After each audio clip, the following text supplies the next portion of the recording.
Bonjour, bonjour à tous. Donc on se retrouve pour un 14e débrief après plus d'un mois sans commenter les matchs du PSG, parce que j'en ai loupé deux. Je me voyais mal en parler, sachant que je les avais pas vus. Donc deux victoires contre Montpellier, qui était a priori le meilleur match de la saison. Bon, Montpellier est assez faible, mais a priori c'était un match abouti de bout en bout. Et donc contre Reims, où là j'ai vu la première mi-temps, c'était assez compliqué, mais on menait 1-0. Et la deuxième, du coup, voilà, on a quand même su dérouler à la fin du match, faire le dos rond et gagner avec un grand Gigio. Mais là, on va donc se concentrer sur le match de Monaco, que Paris a remporté 5-2. Donc j'appréhendais un peu Reims et Monaco, ça me semblait être les confrontations les plus compliquées qu'on allait avoir en Ligue 1 en ce début de saison. On a eu l'OM et l'OL, mais bon, vu leur situation, finalement, c'était pas si compliqué. Et donc voilà, donc contre Monaco finalement ça s'est plutôt bien passé. Voilà, donc 5 buts, donc un de Gonzalo Ramos, un de Mbappé, un de Dembélé, Vitinha aussi, donc 2 minutes après Dembélé, et Kolo Muani donc à la toute fin du match. Par quoi commencer? Donc dans mes notes j'ai noté Gigio, erreur sur l'égalisation de Minamino. Mais en vrai, j'ai même pas envie de l'accabler parce que c'est ce qu'on lui demande de jouer court. Et tu vois, en deuxième mi-temps, il a fait que balancer des longues. Donc, en fait, ce qu'il y a, c'est qu'à un moment, faut alterner. Je pense faut pas juste rester dans cette optique de vouloir jouer court. Si à un moment tu peux pas, lance le ballon quoi. Et là, bon, c'est ce qu'il a fait en deuxième. Et là, c'est aussi pour ça qu'il perd le ballon, mais il en sort deux de ouf, dont une sur Minamino là, quand Minamino en face à face avec lui. C'est voilà, celle qui sort. Donc voilà, de toute façon ça va arriver vu le jeu prôné. Donc le plus important c'est qu'il soit bon avec ses mains. On l'a vu notamment contre Milan, il était exceptionnel. Voilà, moi ce que je demande à un gardien, je suis pas coach mais c'est d'arrêter les buts. Après voilà, s'il peut jouer avec le pied c'est mieux. Mais voilà, si vraiment ça va pas, à un moment faut qu'il la jette. Et bon, j'espère que j'espère qu'il va prendre conscience de ça, qu'Enrique aussi va peut-être prendre conscience de ça. Mais voilà, Gigio est quand même assez exceptionnel en ce moment, donc c'est pas cette connerie qu'on va lui retenir. J'ai noté les deux neufs qu'on a, donc Ramos qui était titulaire, qui a marqué, encore un but de renard des surfaces. Et je dois avouer que j'aime toujours, enfin, je préfère pour l'instant vraiment Gonzalo Ramos à Kolo Muani pour sa participation au jeu, ses replis défensifs.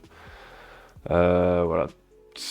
Voilà, j'avais déjà dit, mais il me rappelle vraiment Cavani. Là, son but de renard, pour l'instant, on l'a pas vraiment vu s'exprimer d'un but vraiment tout en technique, mais je pense que ça peut venir.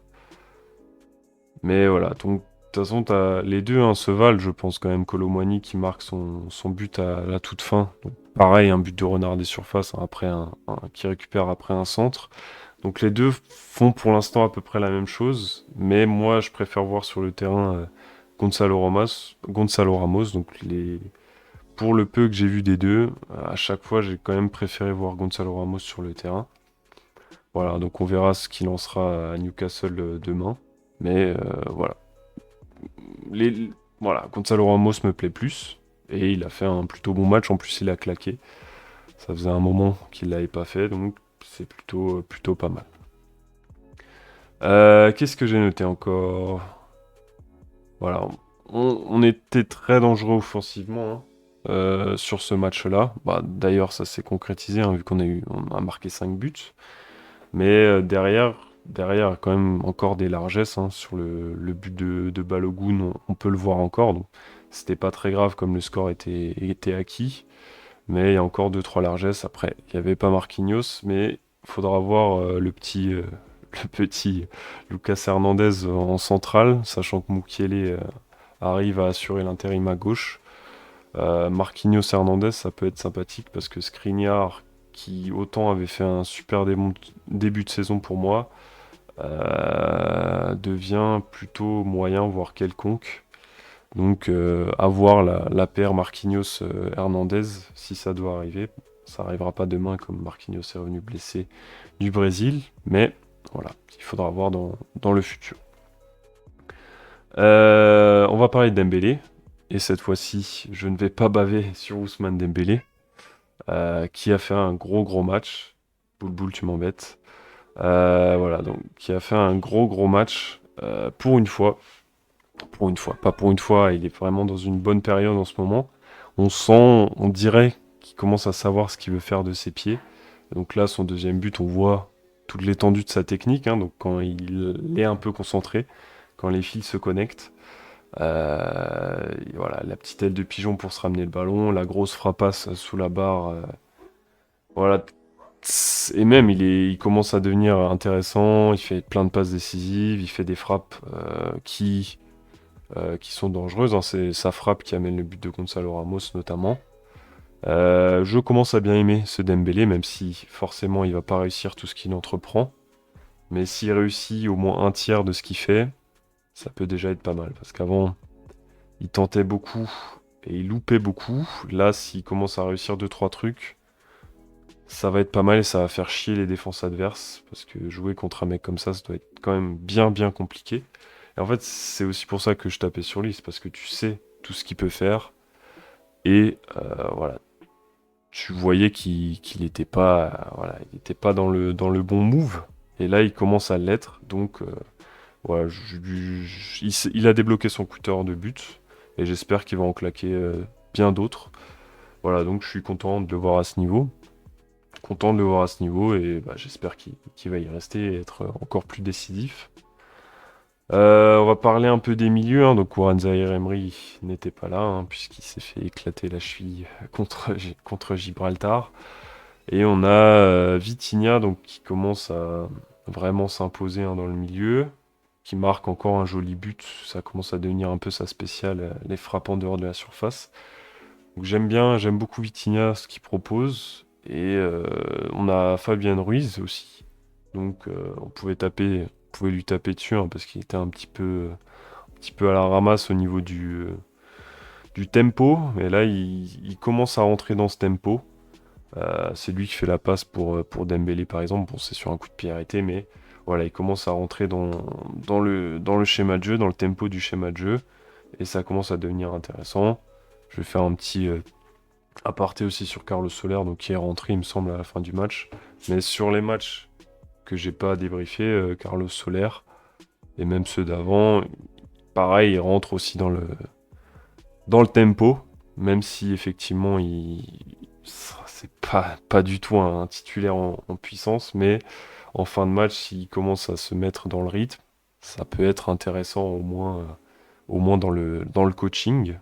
Et bon, ça, voilà. Donc ça peut devenir deux alternatives à deux mecs qu'on pensait jeter peut-être au mercato d'hiver. Et encore, vu le peu de nombre de milieux, Fabien Ruiz, je pense qu'il finira la saison. Mais s'il s'y met pour de vrai, ça sera bon. Il pourra probablement tenter sa chance pour la rotation. Voilà. Donc pour ce match de Monaco, hein, maîtrisé, plutôt maîtrisé avec quelques largesses défensives que j'ai pas trop aimé, mais quand même plutôt sympa de gagner 5-2. Même si tu prends 2 buts, t'en as claqué 5, donc c'est pas mal et c'est plutôt logique ce que je dis. Donc voilà, on va passer sur Newcastle. Newcastle qui est demain, donc ça va être la revanche. La revanche, hein, parce qu'on s'est fait laminer au match aller, 4-1. Et là, donc il va falloir gagner absolument pour avoir 9 points. Et si Dortmund du coup fait match nul ou gagne contre Milan, on sera qualifié directement. Voilà, avant le déplacement justement à Dortmund qui risque d'être un peu complexe. Donc il vaudrait mieux que Dortmund assure aussi de son côté, comme ça on sera plutôt tranquille dans 2 semaines, je crois. J'ai pas la date, bon, ça c'est pas très grave. Mais voilà, donc demain de toute façon victoire obligatoire pour laver ce qui a été fait à l'aller. Et je pense que on est plus au point aussi qu'à l'aller. On sera à domicile où généralement ça se passe plutôt bien. Donc j'ai plutôt hâte de voir ce match. J'ai vraiment hâte de voir ce qui va se passer. Et je vous avoue franchement, j'aimerais bien que Dortmund fasse un résultat positif, quitte à finir... Bon, quoique on finirait même pas deuxième. On finirait deuxième que si on les tape pas chez eux, mais voilà, être qualifié demain soir, ça peut être assez chouette. Avec ce groupe compliqué, ça peut être vraiment, vraiment assez chouette. Donc j'ai hâte de voir ce match demain. Et on termine donc avec les féminines. Donc là, on va faire un retour un peu global. J'ai pas vu les matchs parce que les matchs de Ligue des Champions, ils passent sur DAZN bizarre et même pas sur Canal, ils passent plus. Enfin, je comprends pas. Il faut encore un abonnement en plus de Canal pour voir les matchs des filles, donc c'est un peu casse-couille. Mais voilà, on va faire un petit résumé. Donc, en Ligue des Champions, pour leur entrée, donc, hein, ils ont un sacré groupe avec l'Ajax, le Bayern et la Roma. Elles ont perdu leurs deux premiers matchs contre l'Ajax et le Bayern. Donc, c'est pas bon, hein, pas un bon début. Mais bon, voilà, il faudra faire absolument quelque chose contre la Roma. Donc, le match, là, ils sont en trêve internationale, les féminines. Donc, il va falloir se remettre dedans assez vite. Parce que si il y a défaite contre la Roma, je pense que la Ligue des Champions, ça sera terminé. Mais voilà. Là, pareil, c'était des non ronflants, mais c'est un petit peu plus compliqué la situation, là. Donc, faut espérer taper la Roma, qui est première du groupe, hein, et qui a mis un petit 3-0 à l'Ajax. Donc, je pense que ça va être encore des matchs compliqués, mais malgré ça, hein, en D1, ça monte en puissance. Donc, avec des victoires depuis la défaite contre Lyon. Avec un trio qui commence à se dégager offensivement, un Tabitha Chawinga, Marie-Antoinette Katoto et Sandy Baltimore. Donc ça commence à mettre des tôles un peu partout. Il y a une victoire à la dernière minute contre Fleury, mais ça se met tout doucement à l'endroit, hein. Faut savoir qu'il y a quand même eu beaucoup de changements. Il y a Diani qui est parti, hein, forcément. Ça chamboule un peu les choses. Katoto qui revenait d'une grosse blessure, donc fallait aussi qu'elle se remette dans le rythme. Mais en tout cas en D1 ça commence à se remettre, donc il y a deux matchs en retard. Je sais pas vraiment pourquoi il y a des matchs en retard, mais si tu comptes ces deux matchs qui manquent comme des victoires, Paris serait deuxième derrière Lyon, à 3 points du coup, hein, comme d'habitude, un peu. Donc voilà. Pour les filles, ça se passe bien plutôt en France, un peu plus compliqué en Europe. Et voilà, le match contre la Roma va être décisif pour la Ligue des Champions. Après, il reste 4 matchs, hein, donc c'est pas perdu, mais c'est quand même une situation assez compliquée. Donc il va falloir taper l'AS Roma. Voilà donc pour ce petit débrief. Ça faisait longtemps qu'on n'avait pas fait. Donc je cherche toujours des gens. Je cherche pas vraiment, mais si vous tombez sur cette vidéo, vous avez envie de discuter PSG, je suis là. On peut le faire éventuellement sur Twitch.